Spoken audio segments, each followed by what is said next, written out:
အားလုံးပဲမင်္ဂလာပါဒီနေ့မှာကျွန်တော်ကဒီ Magisk Root နဲ့ root ဖောက်ထားတယ်ဆိုရင် KP ဖွင့်လို့မရဘူးပေါ့နော်ကျွန်တော်တို့ root ဖြစ်သွားတာနဲ့ ban application တော်တော်များများကဒါဖွင့်လို့မရဘူး the devices has rooted ဆိုတော့ပြသွားတယ်နော်အဲ့ဆိုတော့အဲ့ဟာလေးကကျွန်တော်တို့ဒီ Magisk နဲ့ root ဖောက်ထားရင်ဖြစ်တဲ့အဲ့ဆိုတော့ကျွန်တော်တို့ကဘာလို့ root ဖောက်ကြလဲဆိုတော့ဒီနောက်ပိုင်းပေါ့နော် global မ change ပဲနဲ့ Play Store ထည့်ကျင်တာတို့နောက်က game တွေ hack လုပ်ချင်တာတို့အမျိုးမျိုးကြောင့်ကျွန်တော်တို့ဒီ Magisk Root ဖောက်ရတယ်အဲ့တော့ Magisk Root နဲ့ဖောက်ပြီးသွားရင်အဲ့လိုမျိုး ban application တွေကဖွင့်လို့မရဘူးဖြစ်တဲ့အဲ့တော့ဒီမှာဆိုရင်ကျွန်တော်က Magisk 25.2 ပေါ့နော် Magisk 25.2 တုံးပြီးတော့ဒါ root ဖောက်ထားတယ်အဲ့ဒီအနေထားမှာကျွန်တော်တို့ KBZ pay ဖွင့်လို့မရဘူးပေါ့နော်ဒီလိုဖြစ်နေတယ်အဲ့ဒါကိုဒီနေ့မှာကျွန်တော်ကဒါ root ဖောက်ထားလဲ KBZ pay တွေဘာတွေတုံးလို့ရအောင် Magisk hide လုပ်နေပြချင်တယ်ပေါ့နော်အဲ့တော့ Magisk hide လုပ်တော့မယ်ဆိုရင်မိတ်ဆွေတို့အရင်ဆုံးဒီ Magisk app ပေါ့နော်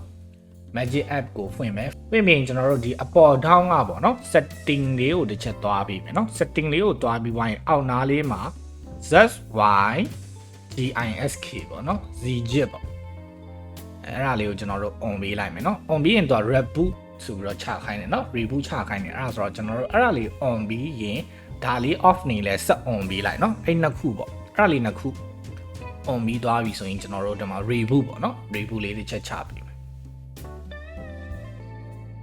ဒါဆက်ကတစ်ချက် reboot ချပြီးမယ်ပြန်တက်လာပြီဆိုရင်ကျွန်တော်တို့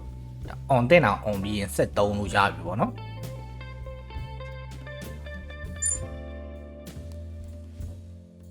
โอเคเนาะအဲ့ဒါဆိုရင်ကျွန်တော်တို့ဒီ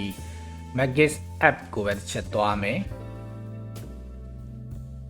ပြီးတော့ကျွန်တော်တို့ခဏလိုပဲပေါ့နော် setting တွေကိုသွားပြီးမယ်အဲ့မှာကျွန်တော်တို့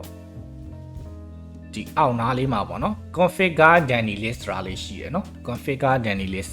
အဲ့ list ထဲမှာကျွန်တော်တို့ hide ချင်တဲ့ app ကိုကျွေးပေးရမယ်နော်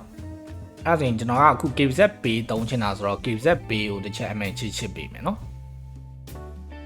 တခြား app တွေလည်းအဲ့လိုမျိုးပေါ့ကိုကဖွင့်လိုက်လို့ this device has root တက်လို့ပြသွားတယ်ဆိုရင်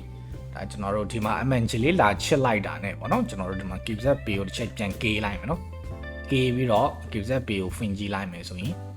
မပြတော့ဘူးပေါ့နော်ဒီမှာကြည့်လိုက်ဒါဖွင့်သွားပြီဆိုတော့ကျွန်တော်တို့ဒါ ban app တွေပါလေတုံးလို့ရပြီပေါ့နော်မဟုတ်ရင်ကျွန်တော်တို့က root ဖောက်ထားရဆိုရင်လည်းဒုက္ခရောက်တယ် ban app တွေပါလေတုံးလို့မရဘူးပေါ့နော်အဲ့လိုဖြစ်နေအရင်တော့ကနီးနဲ့လည်းမတူတော့ဘူးဒါ Magisk hide လုပ်တဲ့နီးကအစ်စ်လေးပေါ့နော်အဲအကြောင်းဒီနေ့မှာကျွန်တော်ကဒါ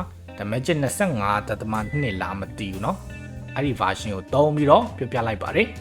ဒီဗီဒီယိုလေးကတော့ဒီလောက်ပါပဲမိတ်ဆွေတို့အားလုံးပဲဘေးကင်းလုံခြုံကြပါစေBe safe